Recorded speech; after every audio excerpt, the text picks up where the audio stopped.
Pokoknya yang bisa mengalihkan tanah itu adalah orang yang namanya tertuang dalam sertifikat. Kalau bapaknya atau ibunya sudah sedo, dia harus turun waris lebih dahulu. Nyekolah ke kono carane itu saya sangat mengharamkan. Sebenarnya tidak menyarankan ya. Sangat tidak menyarankan. Buat Radio Jogja, ketemu lagi dengan saya Ahmad di Bicara Hukum. Kali ini kita sudah bersama Mas Widi. Dan kali ini kita akan bicara mengenai persoalan mafia tanah.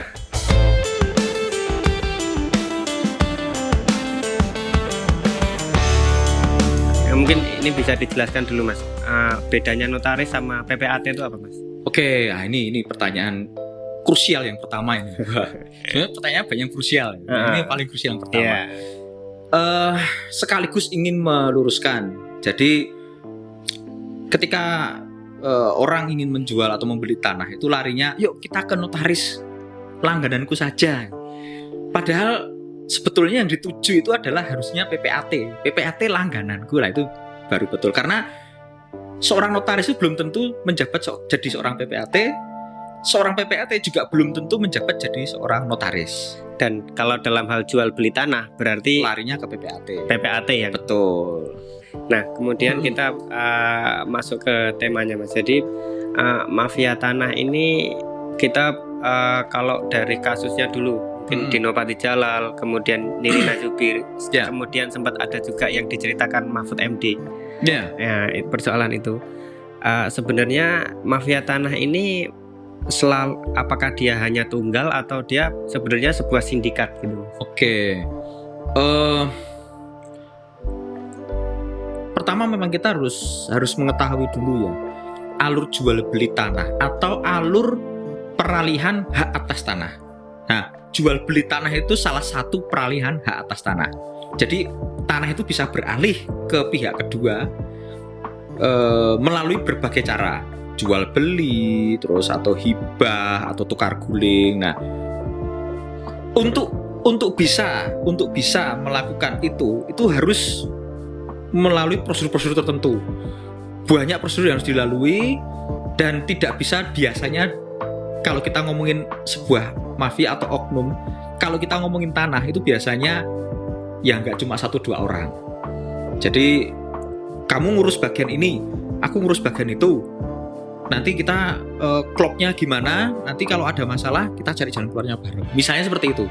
Jadi kalau diurus cuma 1 orang itu kayaknya kok effortnya bisa, tetapi luar biasa effortnya. Mengingat proses jual beli tanah itu tidak seperti kita kayak jual beli mobil ya, kita jual beli kacang goreng itu tidak seperti itu.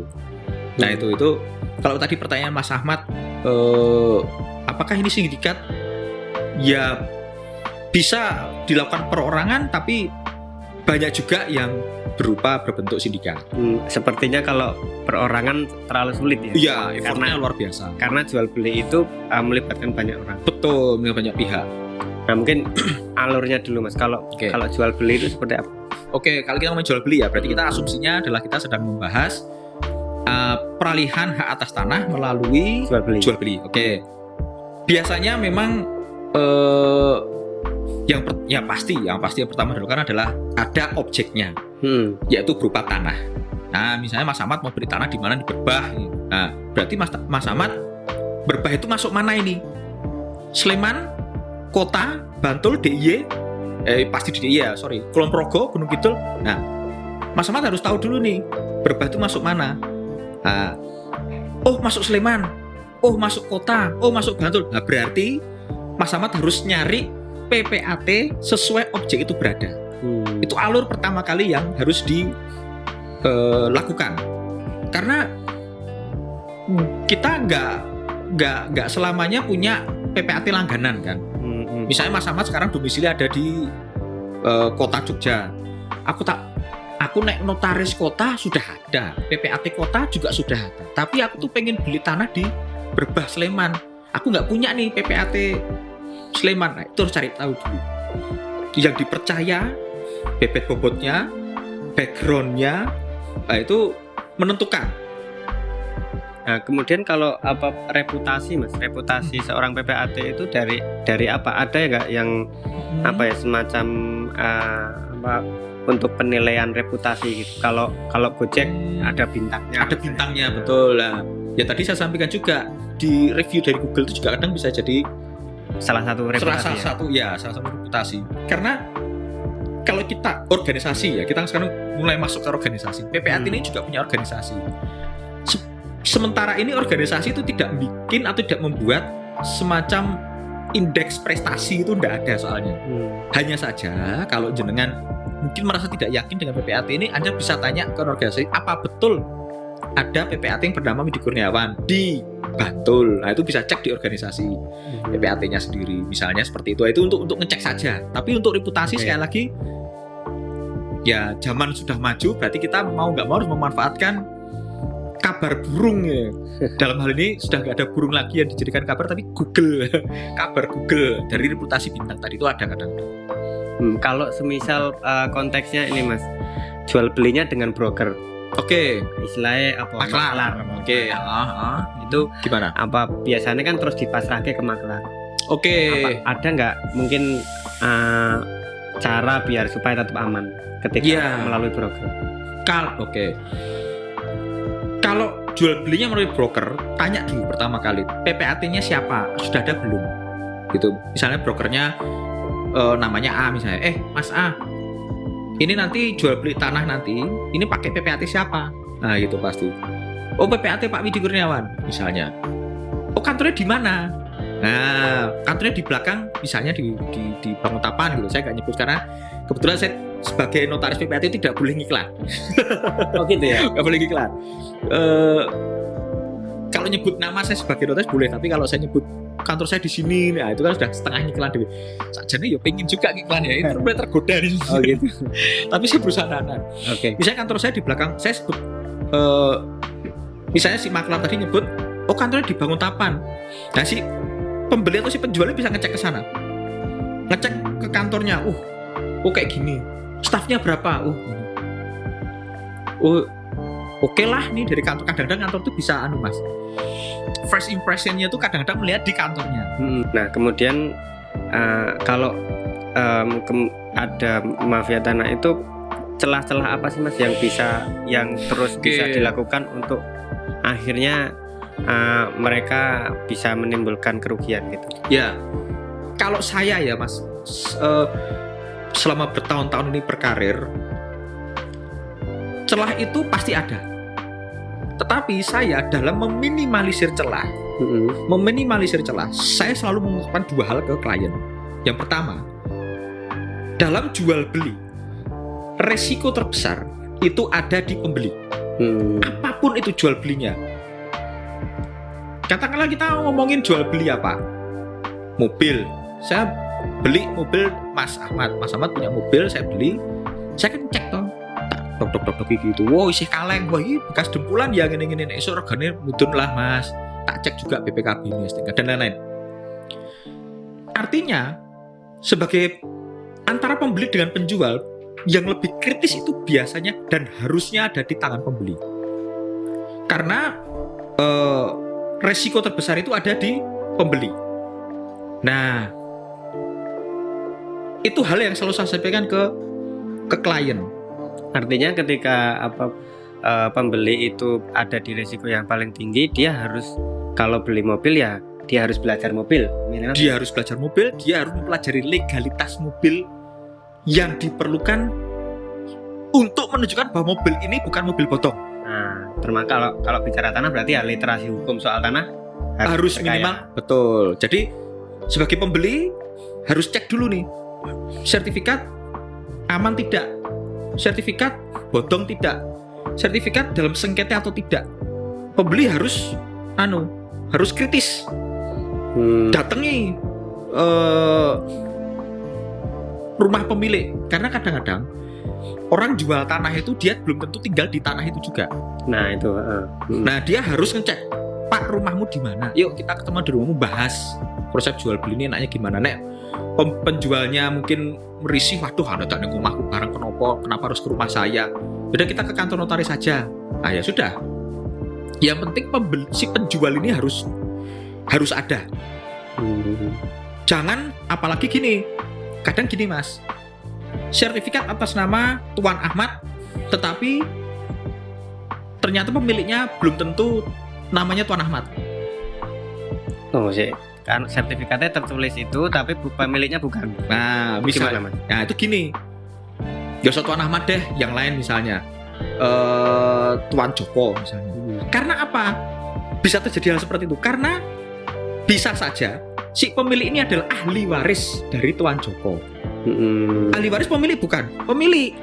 Secara de facto dia pemilik, tetapi secara de jure dia belum tentu pemilik karena namanya belum tertuang dalam sertifikat.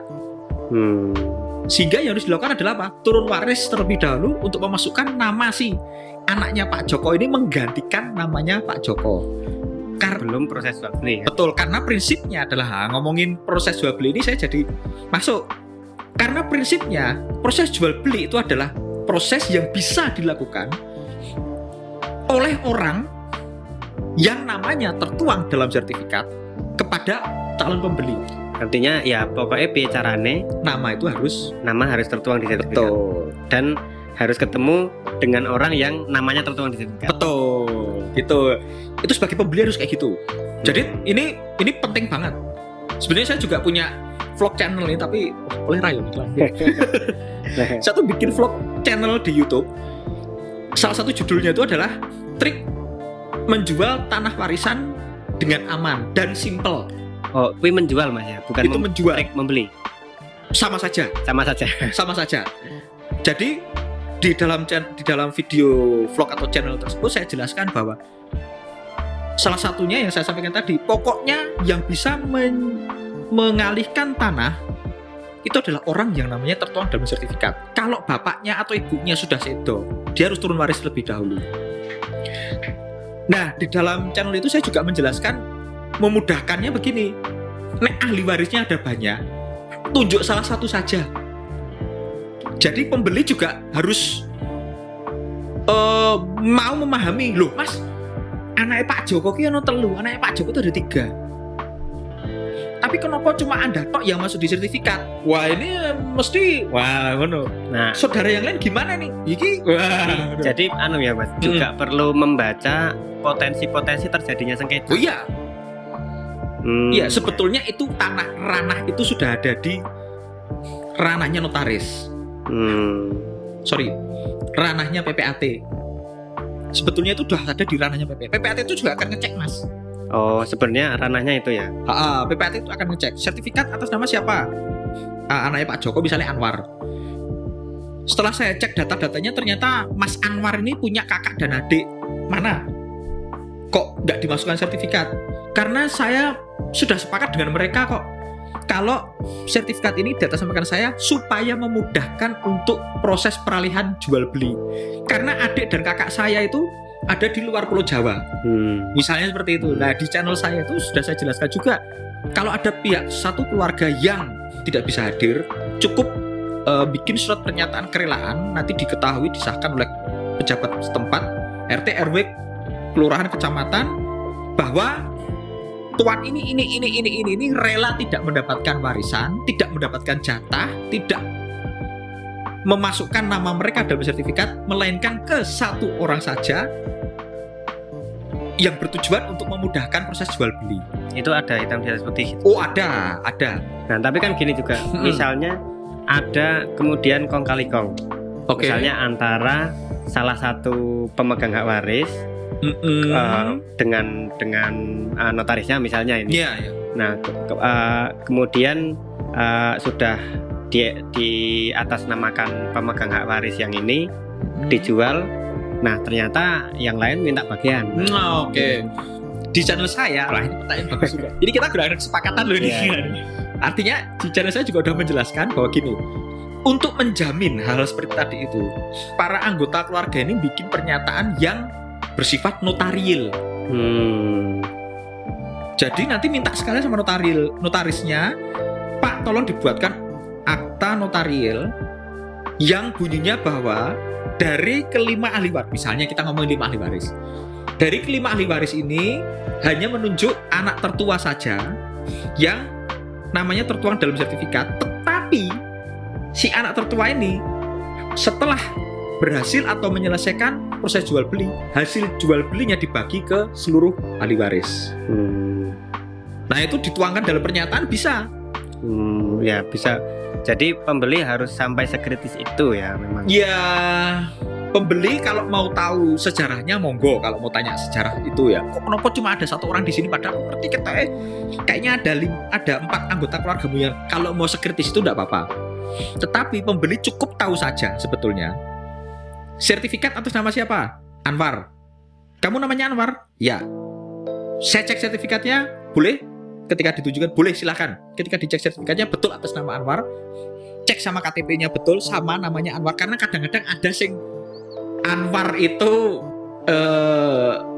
ANWHAR. Kayak gitu-gitu. Ada ya, satu huruf beda. Beda 1 huruf itu kadang-kadang jadi masalah, Mas. Bukan kadang-kadang, pasti jadi masalah. Nah, itu harus dicek. Nah, kemudian ada celah-celah juga, misalnya seperti ini, Mas. Ada proses-proses manipulasi yang kemudian dilakukan oleh pihak, ya bisa siapa saja. Itu manipulasinya yang kebetulan pemiliknya mungkin sudah sepuh. Ya. Kemudian sudah mungkin indera sakit misalnya sakit ya. Atau apapun lah, yang kondisi-kondisi di mana dia sudah kesulitan untuk mengurusnya sendiri. Oke. Nah, itu Bisa kan jadi celah. bisa jadi celah. Nah, itu seperti apa, Mas? Iya. Dalam praktiknya seperti apa? Oke, tadi kan yang pertama yang harus diperhatikan adalah saya sampaikan tadi depan ya, bahwa kalau setiap kali jual beli itu harus ya, yang harus saya tidak boleh lupa itu menyampaikan yang penting pembeli harus kritis karena resiko terbesar ada di pembeli. Itu yang pertama tadi. Nah, yang kedua baru masuk pertanyaan Mas Ahmad. Ini sudah jadi ranahnya si PPAT tersebut juga, Mas. Misalnya gini, kalau saya pasti tanya, penjual mana? Ada, Pak. Di mana? Di Jogja, luar pulau. Oh, ada, Pak, di Jogja. Kita bisa ketemuan nggak sama si penjual ini? Saya juga harus melindungi dong, Mas. Saya harus melindungi kepentingan si pembeli dong. Ya, Mas, nggak mungkin ada orang mau, Pak Widi, saya mau beli tanah. Oh, berarti jenengan sebagai pembeli ya. Terus saya masa bodoh dengan dengan kelengkapan dong. Itu nggak boleh. Saya juga dalam menjalankan profesi ini di bawah marwah dan amanah undang-undang. Jadi saya harus memastikan kepentingan si pembeli juga. Pembeli aman, baru saya bisa menjalankan proses ini. Kalau pembeli datanya belum aman, saya nggak akan lanjut. Nah, untuk bisa mengamankan proses jual beli ini, maka salah satunya saya harus ngecek bebet bobot bibit si penjual. Di mana dia tinggal, masih bisa ke kantor saya, kondisinya bagaimana, sakit atau sudah sepuh atau bagaimana. Nah, aduh Pak Widi, kalau biasanya broker nih kayak gini, aduh Pak Widi, kalau itu si pihak penjual itu sudah sepuh ya, tapi kesadaran masih ada ya, masih. Terus masalahnya apa? Sudah saking sepuhnya nggak bisa jalan, Pak Widi. Oh, rumahnya di mana? Oh, di sini. Nah, sudah kita samperin. Saya harus ketemu dulu nih sama penjual. Nah, sampai segitunya. Jadi yang pertama adalah pembeli harus kritis.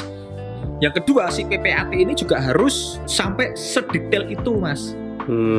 Jadi itu juga nanti bisa ngukur ya, ketika kita mau membeli tanah terus mengukur PPAT ini bisa sejeli itu nggak gitu? Iya, betul, itu juga. Nah, itu juga termasuk si penjual ini di bawah tekanan nggak nih jual ini. Nah itu. Itu hal yang pasti selalu jadikan saya ini salah satu ini juga pintu untuk proses penjual beli ini. Karena nek dia jual dalam posisi tekanan, itu berarti sudah menyalahi syarat sahnya perjanjian. Tapi kan tekanan itu terjadi atau tidak kan sulit dibuktikan, Mas, atau gimana sih? Nah, kalau saya minimal gini, saya tanya, ini jual beli ini sudah disetujui belum oleh kawan kawinnya. Jadi gini, tanah itu, ini saya harus cek lagi nih, flashback ya. Saya harus turun sebentar lagi, balik sebentar lagi, sedikit untuk menjelaskan dulu nih. Orang itu punya tanah itu bisa jadi dua hal. Yang pertama, dia sama istrinya beli bareng-bareng, berarti harta bersama. Atau dia dapat dari warisan. DE nek ngedol tanah yang dia dapat dari istri itu. Jadi yang harus diminta persetujuan siapa? Ya, istri. Tok. Tapi kalau dia dapatnya dari warisan, nah kadang-kadang melibatkan keluarga besar ini yang agak ini ya, sensitif dan agak rumit itu kalau kita ngomongin tanah warisan yang mau dijual. Karena ini ya, tanah warisan itu kan kadang-kadang dianggap sakral, pokoknya nggak boleh dijual. Itu. Tapi ada kondisi-kondisi tertentu ketika butuh kemudian harus dijual. Ada perbedaan pendapat, aku pengen jual bagianku, nah kayak seperti itu. Yang sering tadi sengketa. Betul lah, itu tergantung kejelian PPAT masing-masing. Kalau saya kadang-kadang ya alhamdulillah selama ini tidak pernah ada, belum ya. Selama ini tidak pernah ada kasus tanah yang saya tangani itu kemudian ada keluarga ahli waris yang menggugat atau keberatan gitu. Karena saya pasti tanya, ini tanah kan kelihatan Mas, di sertifikat itu kelihatan. Ini tanah dia dapat dari hasil warisan atau jual beli, itu kelihatan. Oh, jadi di sertifikat memang ada sejarah. Iya. Kepemilikan. Betul. Kadang-kadang dari situ kadang-kadang saya bisa ngukur, oh ini aman. Ini waris, tapi katanya aman. Nah, gitu saya kadang-kadang bisa ngukur. Intuisi mungkin ya. Jadi memang nggak tahu ya, kalau saya merasa kita kok ya, saya pasti cek. Tapi kalau kayaknya aman sih, jadi ngapain harus ragu, ya sudah saya jalankan. Nah itu kan karena pernah sih ada kasus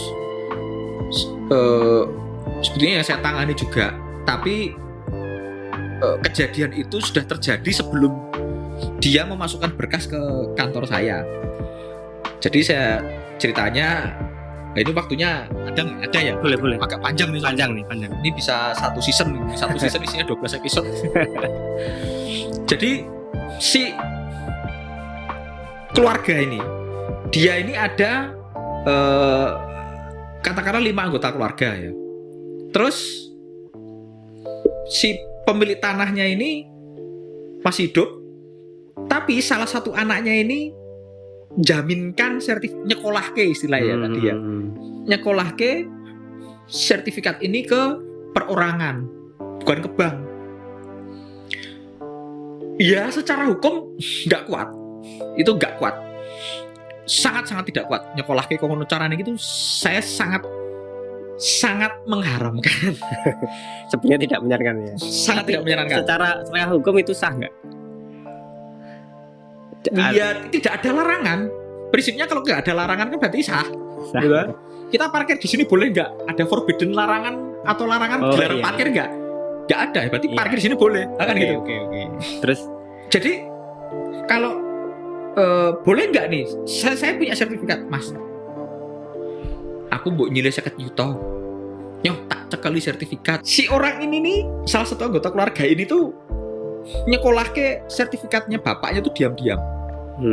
Sampai akhirnya bapaknya sedo, si sertifikat ini baru kebuka wadine, ketahuan ke keluarga besar yang lain. Waduh, tak sekolahke nang iki. Wah. Brah, sak keluarga sak trah berantakan. Padahal itu harus persetujuan dari anggota keluarga yang lain dulu. Apalagi dia tuh nyekolahke iki tanpa sepengetahuan bapake. Itu nek ya mungkin yang bisa jawab mungkin rekan-rekan kita yang di sebelah sini ya dari Polda ya kan penggelapan tuh namanya. Oh iya, jatuhnya jatuhnya penggelapan. penggelapan ini, tapi saya nggak akan ke sana ya. KUHP-nya ada, Iya. nah nanti bisa dicek di Polda ya. Ini penggelapan jatuhnya. Katakanlah ada persetujuan dari si pemilik tanah, tapi kan belum tentu yang lain setuju. Makanya harus setuju semua ini. Ini semua harus setuju semua lah. Kayak gitu. Saya akan ngecek. Ini sedang saya tangani nih sekarang. Ternyata sejarahnya dulu si ini tuh nyekolahke ning wong liya tanpa sepengetahuan ahli waris yang lain atau keluarga besar yang lain, sehingga sekarang orang lainnya ini Mas kekeh nggak mau balikin sertifikatnya ke dia. Harganya wis munggah banget toh Mas soalnya. Harganya udah tinggi banget, ini bertahun-tahun yang lalu ini soalnya. Oh gitu. Jadi walaupun duitnya dikembalikan atau gimana? Jadi ketika keluarga besar ini ingin ngurus balik nama, bapak kan wis sedo, yuk sertifikat kita balik nama. Digoleki ra ketemu, akhirnya ngaku iki bocah ini. Sorry. Jadi selama ini sertifikatnya tak sekolahke dan bis bertahun-tahun aku rasa balikin duit, gak bisa balikin duit, gak tahu sekarang sertifikatnya bagaimana. Oh. Melayu ning kantorku, Pak ini saya tuh mau jual tanah ini, enaknya bagaimana Pak? Nah sertifikatnya di mana? Di sekolahke. Sudah tinggal dilunasi aja ning bank, bukan di bank Pak soalnya, di perorangan. Walah kok iso. Lah dulu yang lain apa nggak dimintai pendapat? Dia diem Pak. Dia nyekolahke ini diem. Wah ya wes. Terus sekarang pemilik tanah sekarang pemilik sertifikatnya ada di mana nih yang asli sudah sedo. Waduh. Terus yang bawa siapa sertifikatnya? Yang bank pelecitnya, Pak. Wah. Ya sudah, rembuk saja sama bank pelecitnya. Ini kalau mau narik sertifikat berapa harus bayar? Itu kalau bank pelecitnya mau. Kadang-kadang orang bang pecet sing ra gelem. Maunya dingel-ngel lah pokoknya, nilainya dinaik-naikin tuh gimana. Wah itu wis udah kemana-mana wis. Tapi sebenarnya dari yang pihak yang meminjamkan uang dengan dijamin sertifikatnya itu tadi juga tidak bisa menjual serta-merta ya? Nggak bisa lah, itu untungnya mereka yang bank pecet. Untungnya, tapi walaupun untungnya nggak karu-karuan. Itu bank pecet nggak boleh balik nama ke si bank pecetnya. Nggak bisa ya? Nggak bisa. Kemudian menjual juga nggak bisa. Nah, kalau saya sebagai PPAT tahu sejarahnya itu dari utang piutang, saya nggak mau. Oh gitu. Oh ya. Kenapa Mas? Karena itu bisa batal demi hukum ya Mas. Jadi kalau misalnya saya punya sertifikat, Mas Ahmad, aku nyelesaikan yuto, sertifikat kamu bawa, so aku nek ra iso balike sertifikat balik nama ke dirimu. Itu sudah menyalahi Mas, menyalahi aturan. Aturannya persisnya seperti apa Mas? Jadi kalau barang jaminan dieksekusi dibalik nama oleh si katakanlah Mas Ahmad, itu langsung batal demi hukum. Makanya kan bank itu kan dia kalau ada nasabah yang gagal bayar, itu kan langsung lelang. Jadi dilelang ya? Dilelang, nggak bisa diatasnamakan ke banknya. Jadi dilelang dan hasil lelang itu bisa di. Betul. Nek ono susuk dibalikke ke pemilik tanah. Biasanya ono susuk. Sepenting sesuai dengan besarannya utang itu, ayo wes lepas sama banknya. Ya kurang lebih seperti itu. Nah, itu kalau bank. Nah, kalau jenengan mau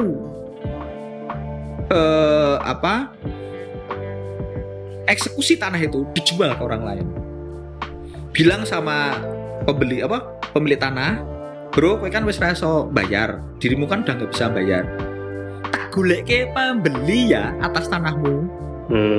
Itu bisa ya? Itu bisa, tapi hati-hati. Si pemilik tanah belum tentu mau juga dia. Berarti kan harus atas persetujuan pemilik tanah. Harus bundet. Hati-hati makanya. Ini tapi nggak tahu ya kenapa Bank Pelecet subur di sini saya juga nggak tahu. Mungkin mereka punya triknya sendiri, tapi bukan ranah saya ya untuk ngulik. Ya tapi persoalannya kan ada ahli waris lain yang menginginkan haknya. Kalau kemudian itu dijual oleh yang diutangin tadi kan jadi nggak dapat apa-apa. Nggak dapat apa-apa. Malah nggak susuk. Makanya di kasus ini tak omongi ke para pihak. Kamu tuh kamu sebagai orang yang bawa sertifikatnya ini, karena dulu kamu ngutangi keluarga pemilik tanah, kok ya rasa ngopo-ngopo nek mereka ora setuju mau jual. Bar ngopo, lapor polisi silahkan. Ranahnya bukan di situ. Nggak bisa itu kamu eksekusi, kamu jual kalau nggak ada persetujuan si pemilik tanah. Di lapangan ini ternyata satu orang ini nggak dilibatkan. Kok iso lah wong dek wis tanda tangan kok. Ternyata ada satu ahli waris yang tidak dimintai tanda tangan. Lah kok ada tanda tangannya di sini? Itu sudah kewenangan polisi untuk menyidik